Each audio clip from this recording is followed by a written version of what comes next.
جی بسم اللہ الرحمن الرحیم. السلام علیکم ناظرین. PNN کی خصوصی پوڈ کاسٹ کے ساتھ میں ہوں آپ کا میزبان سردار ذوالفقار علی, اور میرے ساتھ آج آزاد کشمیر کی جو شخصیت موجود ہیں آپ کی جانی پہچانی, معروف ماہر قانون ہیں آزاد کشمیر کے اور retired chief justice high court Azad Kashmir جناب جسٹس صداقت حسین راجہ. ناظرین, ہمارے جو اس وقت کے کچھ آئینی معاملات ہیں جس میں آزاد کشمیر کے اندر جو آئین اور قانون کی ایک تشریح کا فرق آ رہا ہے, اور کہا جا رہا ہے کہ کسی بھی قانون کو تبدیل کرنے کے لیے سادہ اکثریت کی ضرورت ہوتی ہے, اور اس کے ساتھ ساتھ جو 12 نشستیں ہیں ان کے اوپر بات چیت ہو رہی ہے کہ ان کا آئینی پروسیس کیا ہوگا. پھر 4 شیڈول کی ہم بات کریں گے. انتخابات التوا کے لیے بھی کچھ جماعتیں چیف الیکشن کمشنر کے پاس گئی ہیں, گو کہ انہوں نے انکار کیا, لیکن یہ نہیں ہمیں بتایا گیا کہ کس قانون کے تحت انکار کیا گیا. اسی طرح ججز کی مراد کے اوپر کچھ الزامات ہیں, اور صدر آزاد کشمیر کے جو انتخابات ہیں وہ بر وقت ہوئے نہیں ہوئے. جو لطیف اکبر جو اس وقت اپنے آپ کو کہا جا رہے ہیں صدر کہہ رہے ہیں, وہ صدر ہیں یا نہیں ہیں, اس طرح کی. اور پھر 4 شیڈول کے اوپر کچھ بات چیت ہو رہی ہے. تو ان سارے امور پر ہم جسٹس صداقت حسین راجہ سے بات کریں گے, اور یقیناً آپ کی اس معاملے میں جو ہے وہ بہتر رہنمائی کر سکیں گے. جسٹس صاحب, ہم آپ کے شکر گزار ہیں, آپ نے مختصر وقت میں ہمیں ٹائم دیا اور ہمارے اسٹوڈیوز میں تشریف لائے.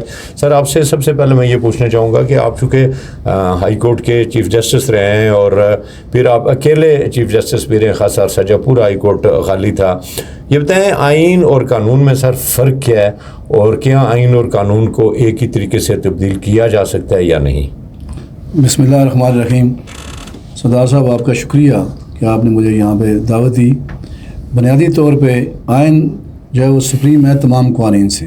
جی, آئین کی ترمیم کا طریقہ کار جو ہے وہ کانسٹیٹیوشن میں دیا گیا ہے, جس کے مطابق 2 تہائی اکثریت کی ضرورت ہوتی ہے, جبکہ جو عام قانون ہے اس میں کہیں بعض دفعہ نوٹیفیکیشن کے ذریعے, بعض دفعہ ایگزیکٹو آرڈرز کے ذریعے, اور بعض دفعہ جو ہے وہ اگر اسمبلی کا پاس کردہ ایکٹ ہے تو اسمبلی کی سادہ اکثریت کے ذریعے اس میں ترمیم کی جا سکتی ہے. اس کے لیے آپ کو کسی کی 2 تہائی کی اکثریت کی ضرورت نہیں ہوتی. آزاد کشمیر کے اندر یہ جو آئین اس وقت ہمارے پاس موجود ہے, یہ آزاد کشمیر اسمبلی کا بنایا ہوا ہے یا اس میں ترمیم حکومت پاکستان سے اجازت لی جاتی ہے؟ یہ بھی کچھ ابہام پائے جاتے ہیں, اس کے بارے میں سر آپ کیا کہیں گے؟ یہ بھی بہت واضح طور پہ ہے, کوئی اس میں ابہام والی بات نہیں ہے.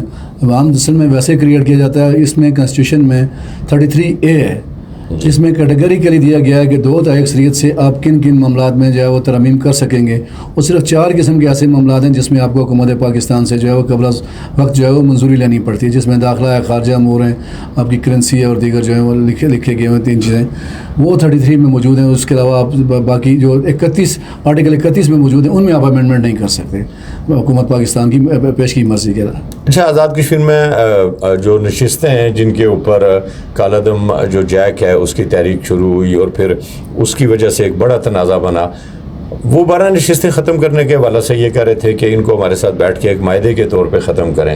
کیا یہ ممکن ہے کہ آئین میں ترمیم کسی معاہدے کے تحت کی جا سکے؟ جو ماجرین کی نشستیں ہیں بنیادی طور پہ ختم کیوں ہونی چاہیے, جو اصل سوال ہے وہ یہ ہے. جی, ختم کیسے ہونی چاہیے یہ تو بعد کی بات ہے. بنیادی طور پہ جو لوگ ماجرین کی نشستیں ختم کرنے کی بات کرتے ہیں, شاید وہ اس بات سے بالکل لا علم ہیں کہ ماجرین ریاست جموں و کشمیر, آزاد کشمیر ریاست جموں و کشمیر کا ایک حصہ ہیں.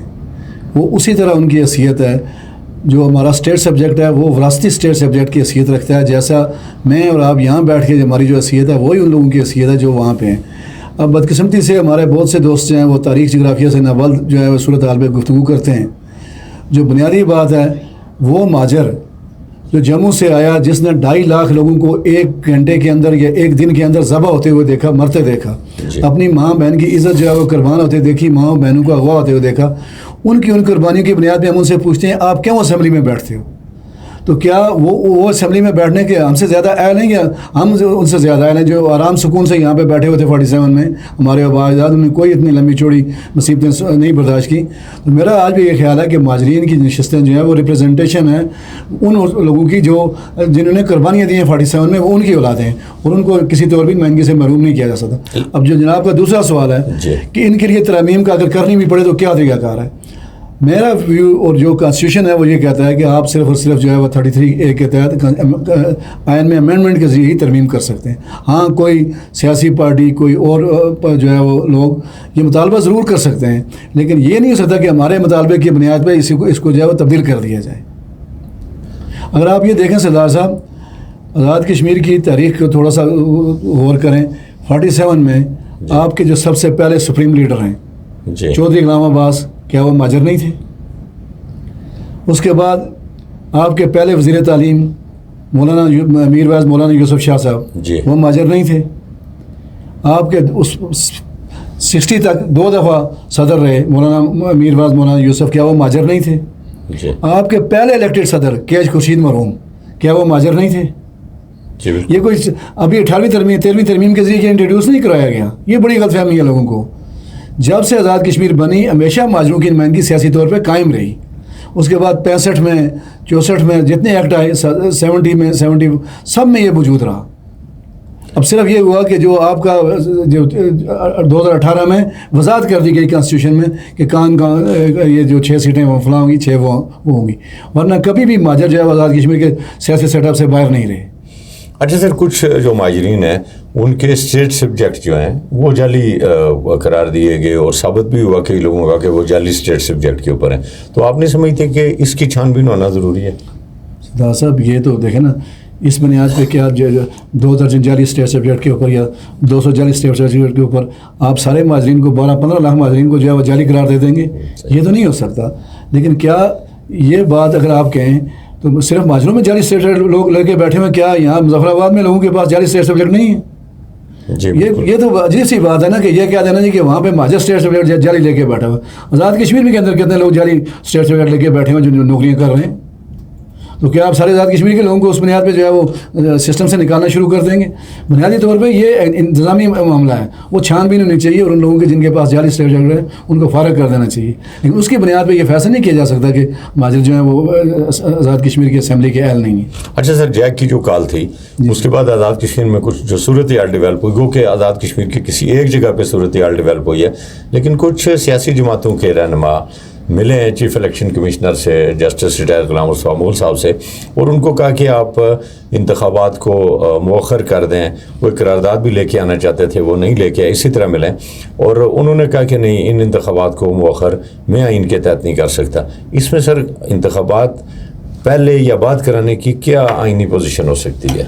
سردار صاحب آرٹیکل 22 ہے جی ہمارے آئین کا, جو ڈیل کرتا ہے اسمبلی کو اور اسمبلی کے الیکشنز کو. جی اب اسمبلی کے الیکشن میں جو آرٹیکل 22 کا سب آرٹیکل 3 ہے جی یہ صرف ایک چیز فراہم کرتا ہے جی کہ آپ آزاد کشمیر اسمبلی کی میعاد کو کم رکھ سکتے ہیں, مثلا وزیر اعظم اس کو ڈیزالو کر سکتا ہے, ٹھیک ہے. لیکن کسی کے پاس یہ اختیار نہیں ہے جی. کہ وہ اس کو میں اضافہ کر دے. جو بڑی دلچسپ بات یہ ہے کہ یہ جو آرٹیکل 23 ہے 22 کا سب آرٹیکل 3 ہے, یہ بڑا واضح کہتا ہے کہ جس دن اسمبلی کی مدت ختم ہوگی جی اسی دن اسمبلی ڈیزالو تصور ہوگی. ٹھیک ہے. تو میں چونکہ مصطفیٰ مغل صاحب جو ہے وہ ایک سابق جج ہیں, جہاں تک میں انہیں جانتا ہوں کہ وہ کسی غیر قانونی جو ہے عمل کو جو ہے وہ قبول نہیں کریں گے, خاص کو سیاسی پارٹیاں کہیں یا کوئی اور بات کے. اب سردار صاحب جو اصل صورت حال ہے, اگر کسی نے الیکشن کی تاریخ کو تبدیل کرنا ہے, جی الیکشن اسمبلی کی میعاد کو بڑھانا ہے, تو اس کو 22 کی جو آرٹیکل 3 ہے اس کے اندر تبدیلی کرنی پڑے گی. ٹھیک ہے. جہاں پہ ریزولوشن کا لفظ ہے وہاں پہ ایکسٹینشن کا لفظ بھی جو ہے وہ ایڈ کرنا پڑے گا.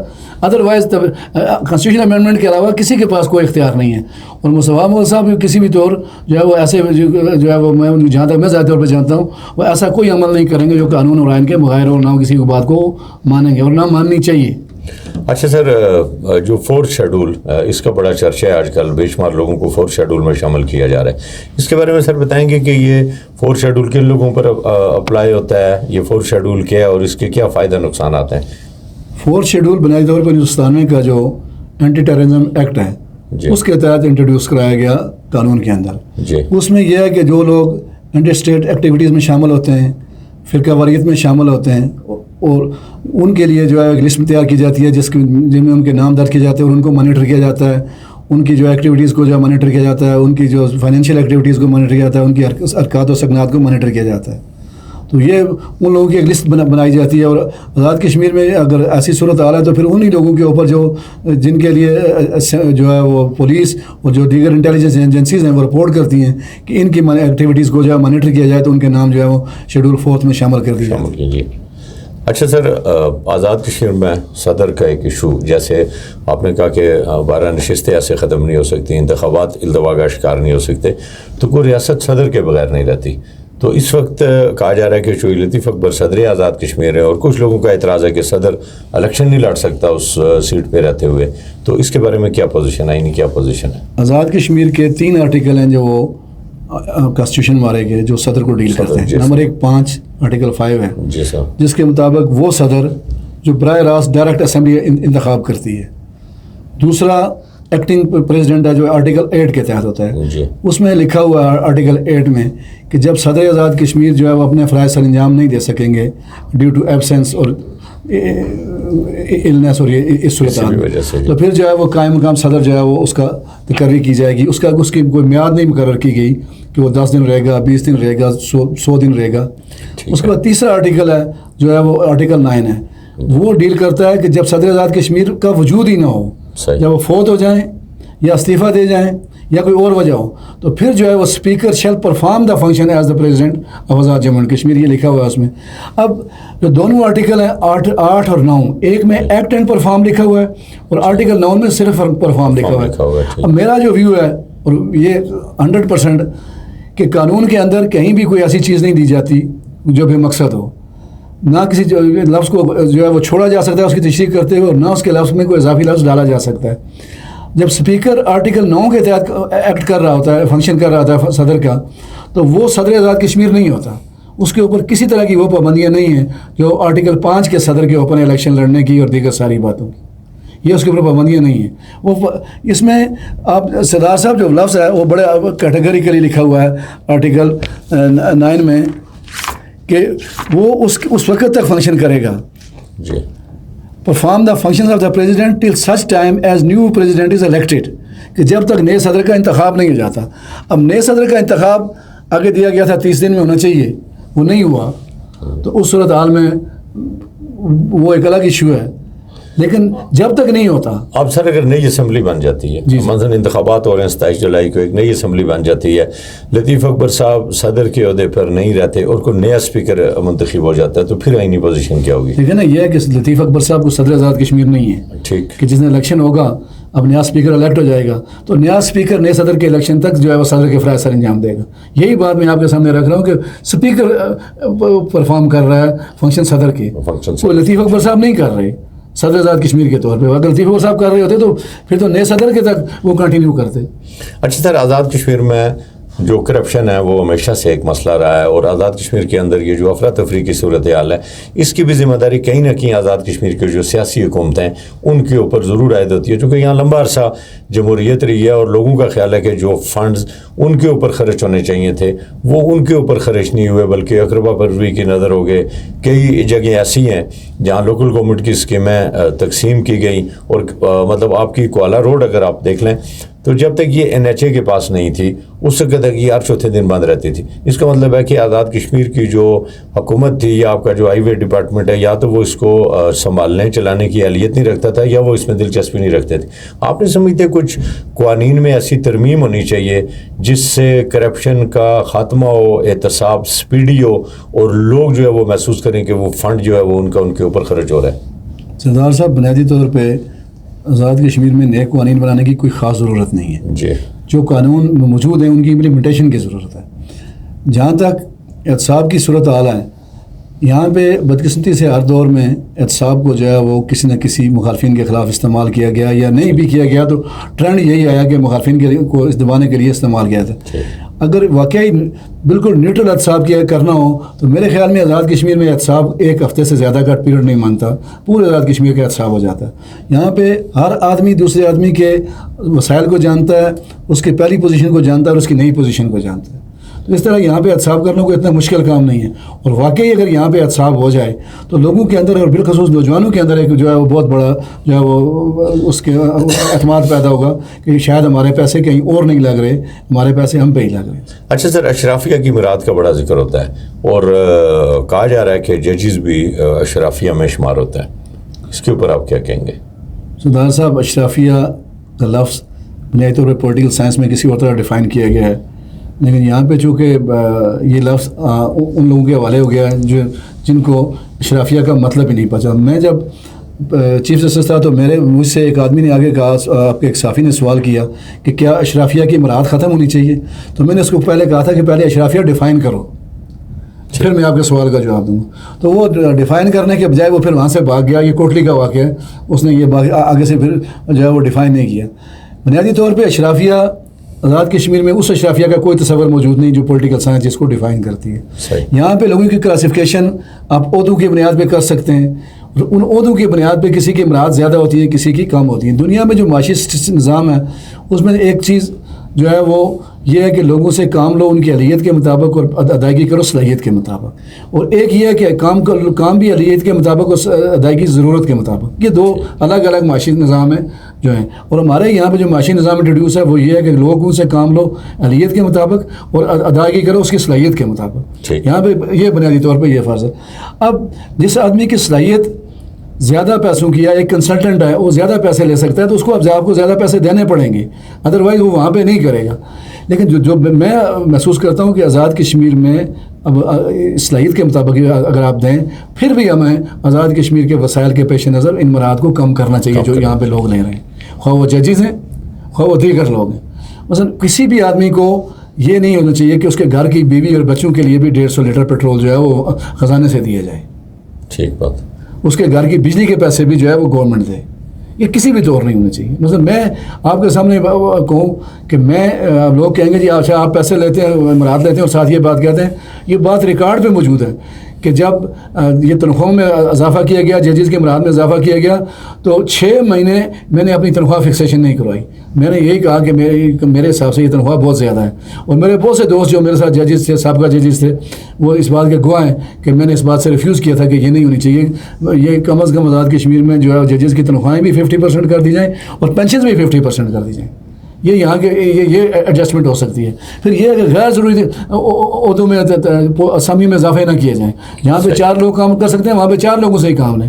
یہ نہیں سکتا کہ میں اپنے بندے کو ایڈجسٹ کرنے کے لیے یہاں پہ 4 سے 6 اسامیاں کریٹ کروا دوں اور اس کے بعد پھر جو ہے وہ ایک میانگم سسٹم شروع کر دوں. جیسے ابھی ریسنٹلی بہت سارے ایسے واقعات ہوئے کہ بہت سارے لوگوں کو جو ہے ان کو ایڈجسٹ کرنے کے لیے جو اسامیاں کریٹ کر دی گئیں جن کے لیکن وہ ان کی کوئی خاص آزاد کشمیر میں ضرورت نہیں ہے.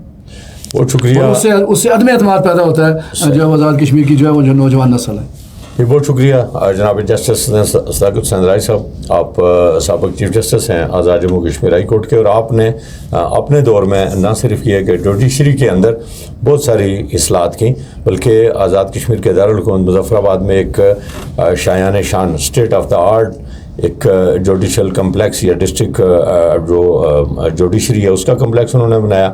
اور پھر ہائی کورٹ کی یہ جو موجودہ ایک خوبصورت ترین اور اسٹیٹ آف دا آرٹ شکل آپ کو نظر آ رہی ہے اس کا کریڈٹ بھی جسٹس صداقت حسین راجہ کو جاتا ہے. ناظرین، ہمارے پاس کچھ موضوعات تھے جو اس وقت زیر بحث تھے آزاد کشمیر میں. مثلا آئین اور قانون کی تشریح 12 نشستیں تھیں. انتخابات میں التوا کے لیے پولیٹیکل پارٹیز جب مل رہی تھیں، چیف الیکشن کمشنر تھے، ججز مراد تھی، صدر آزاد کشمیر اور پھر 4th شیڈول.